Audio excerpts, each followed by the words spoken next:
aí galera, tudo bom com vocês? Sejam muito bem-vindos a mais um vídeo aqui do canal. Então hoje eu tô começando um novo quadro por aqui no YouTube, onde eu quero discutir algumas vivências, algumas facilidades, algumas dificuldades e algumas experiências minhas que eu já tive na odontologia e também alguns casos clínicos. E para iniciar esse quadro aqui, eu quero discutir com vocês um caso clínico que eu tive na última semana, tá? De um paciente aí que apareceu para mim precisando extrair o dente 37. Tá? Então é um caso clínico aí de exodontia simples. Eu acredito que essa discussão possa ajudar bastante você aí, caso você tenha dificuldade para extrair dente.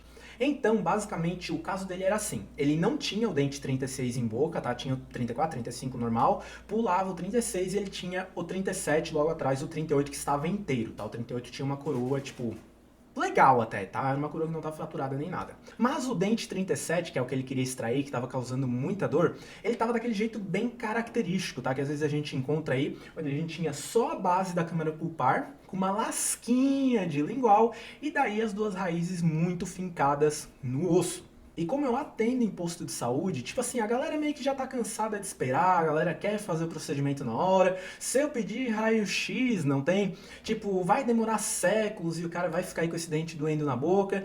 Então eu olhei assim pra ele e falei, cara, é um dente difícil de fazer, não vou mentir pra ti.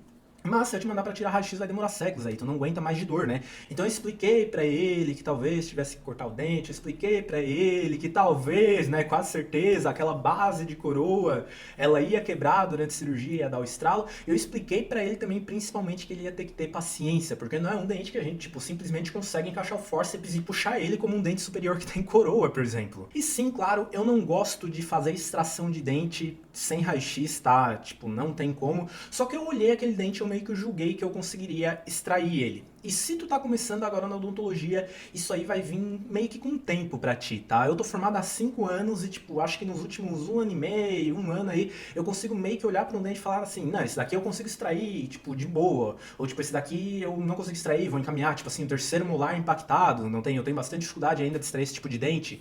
Então, tipo assim, com a experiência e tudo mais, tu vai conseguindo ter aí essa noção. Tá? Mas daí eu olhei ali pro dente do cara e falei, não, eu consigo extrair, vai demorar, tá? Eu tava com os meus materiais de cirurgia que eu levo pro posto de saúde para atender, vai demorar, mas eu consigo fazer essa extração. Claro, como eu disse, né, orientei o paciente e tudo mais, para ele não ter aquela expectativa tipo assim, ah, eu vou fazer esse procedimento e em 2 minutos eu vou estar indo para casa. E assim, eu não tenho muitas imagens desse caso clínico para vocês, tá? Infelizmente, então eu vou continuar aqui esse vídeo com os desenhos, mas mais pra frente eu tenho uma imagem sim do dente extraído, para vocês terem mais ou menos uma noção legal aí do que aconteceu. E o procedimento começou normal, tá, galera? Anestesia padrão, nervo alveolar inferior, tive que dar 2 tubetes para anestesia pegar, o paciente começou a ficar ali com o lábio dormente, metade da língua também. Se essa analgesia meio que o paciente não sente dormência nem na língua e nem no lábio, eu nem começo, tá? Eu continuo dando uma reforçada ali na anestesia, espero 2, 3 minutinhos para pegar bem, para ver se vai pegar bem, né? E daí logo depois eu já fui para anestesia infiltrativa na gengiva. Tá? Enquanto a anestesia do nervo alveolar inferior ia pegando, eu já fui descolando o tecido gengival, entrando com sindesmótomo ali entre o periósteo e o osso, né? Pra ver aí até onde vai o nível ósseo na raiz do dente. E nesse caso, tá, o nível ósseo vestibular tava um pouquinho mais para baixo, eu conseguia ver o terço superior da raiz aí desse segundo molar inferior. E daí quando eu fiz o descolamento, que eu tinha uma visão boa, eu fui entrar com a alavanca reta. E a alavanca reta, logo de cara, ela não entrou só a pontinha dessa alavanca. Nesses casos, o que a gente faz? Se desespera? Não, tá? A gente vai inserindo a alavanca reta aos poucos, vai tentando conseguir espaço com essa alavanca, e aos pouquinhos eu realmente fui conseguindo botar a alavanca reta ali entre o dente 38 e o dente 37. Porque como eu falei pra vocês, né, eu não tinha dente 36 pra apoiar a alavanca, então eu tive que ir ali, né, pro espaço ali entre o 37 e o 38 pra ver o que eu conseguia fazer. E quando eu consegui inserir, tipo, quase toda a alavanca reta, daí a gente faz um movimento de rotação padrão. Fórceps nesse caso eu nem cogito, tá, galera? Porque o dente não ia sair de jeito nenhum. Tu pode ficar 2 anos ali puxando que o dente não ia sair. Então o negócio é aí com a alavanca mesmo. Daí eu consegui inserir a alavanca reta, fiz um movimento de rotação e eu vi que o dente mexia muito pouco, tá? E é aí que os nossos problemas começam. Tipo, seria um problema se tu não tivesse esperando esse tipo de coisa, tá? Mas se tu tá esperando isso acontecer, como num caso de um molar inferior, tá? Que tu não vai conseguir extrair tão fácil, isso não é caracterizado como um problema, né? É mais uma etapa aí da cirurgia, algo que tu já sabe, tá? Que tu vai passar. E daí, nessa hora, eu tinha 2 opções. ou eu continuava dando uma forçadinha ali com a alavanca para ver o que que acontecia, ou ia direto para odontosecção, tá? A odontosecção acredito que nesse ponto já poderia ser feita, mas eu continuei forçando e falei pro paciente, ó, talvez tu sinta um estralinho, talvez tu ouça barulho, mas é normal, não se desespera, porque eu já tava esperando aquela base, tá, da câmara pulpar fraturar, né? E foi exatamente isso que aconteceu. E daí, quando isso aconteceu, o que que a gente faz? Se desespera? Não, é mais uma etapa de tratamento que a gente já está esperando no caso de um molar inferior, tá? Mas essa basicamente que está aparecendo no slide, que eu meio que tentei fazer no Photoshop aí pra vocês, é mais ou menos a visão que eu tinha. Então eu conseguia ver muito bem as duas raízes ali embaixo do osso, tá? Mas agora então, o que que a gente faz? Então assim, eu tinha essas raízes que estavam cercadas por osso, eu sou obrigado a desgastar nível osso, né, galera? Tipo, o osso da mandíbula, ele é muito compacto, ele é muito mais forte do que o osso da maxila.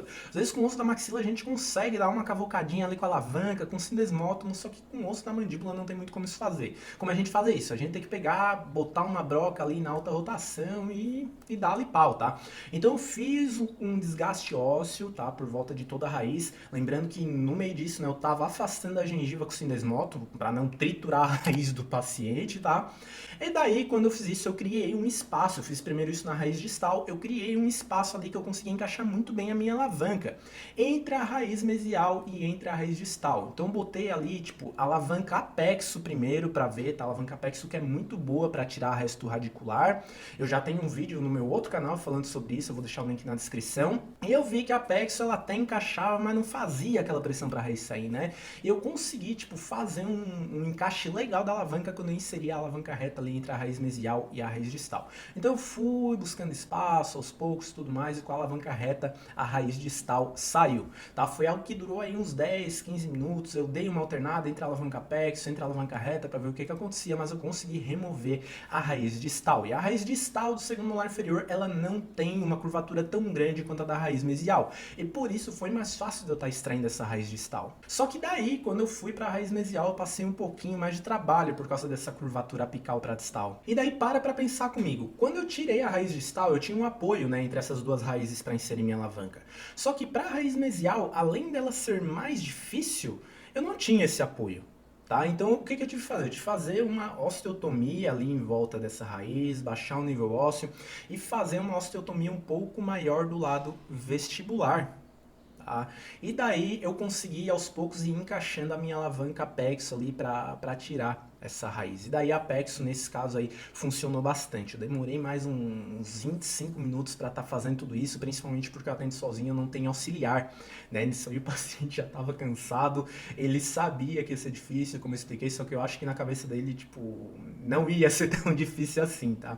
Então eu já estava bastante cansado, meu pulso estava doendo, porque eu fiz força assim com as alavancas, mas no final deu tudo certo, tá? Eu dei aí 2 pontos simples ali com fio de seda, que é o que eu tinha disponível, fechei o máximo possível, mandei o paciente para casa, né? Dei todas as orientações de gelo e tudo mais, porque provavelmente, como eu tive que fazer desgaste ósseo e tudo, provavelmente ele ia ter um pós-operatório chatinho, tá?